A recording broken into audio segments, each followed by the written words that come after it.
Endelea. Mwabuduni yeye aliyeziumba mbingu, dunia, bahari na chemichemi za maji. Akasema tena, ukamhofu yule ambaye aliumba vitu vyote. Wengine wakasema ya kwamba sisi tuko na miungu, wakachonga miungu wakaweka katika biashara zao, wakachonga wakaweka katika manyumba yao. Lakini neno inasema jioni ya leo, mkamhofu Mungu aliyejenga bahari. Sijawahi kuona mtu ambaye amejenga bahari. Hata mti ambao umesimama mbele zetu, sijawahi kumwona mtu amejenga ama ameumba. Lakini huyu Mungu ndiye Mungu wa kuabudiwa milele. Wewe mkazi wa Sirisha, unamwabudu nani? Unahofu nani? Manake anaendelea kusema ya kwamba nini?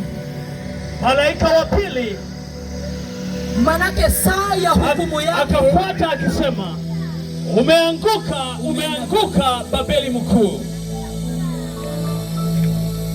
Ya mwisho akasema, manake wakati wa hukumu ya Mungu imewadia. Wewe mkazi wa Sirisha na maeneo yake, tunawatangazia jioni ya leo. Tunajiuliza na pia ninakuuliza, ni Mungu gani unahofu?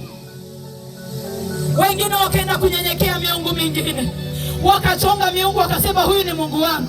Hapana, huyo sio Mungu wa kweli. Hakuna Mungu ambaye atakuendeshea biashara kama sio Mungu wa kweli ambaye ni Yehova. Haleluya. Maanake kuna hukumu inakujia dunia. Tangazo, tangazo, tangazo. Yeyote ambaye ananisikia, hukumu ya Mungu inakujia dunia. Kila jambo litabarikiwe, litaweza kuharibiwa. Maanake mnenaji amesema ya kwamba kuna mbingu mpya na nchi mpya ambayo inakuja kutengenezwa. Kuna wengi wetu tuliweka imani kwa hivi vitu, tukasema ya kwamba tumeunda vitu vingi, tuko na biashara kalikali, tuko na vitu vyetu tumeziweka vizuri, wakachimbia hata na hizi gods and idols. Lakini leo ninataka kuwauliza swali, unaabudu Mungu gani? Manake hukumu ya Mungu inakujia ulimwengu. Kwa hivyo watu wa Sirisha, usipige tu kifua ukasema ya kwamba mimi ni mzee wa kanisa,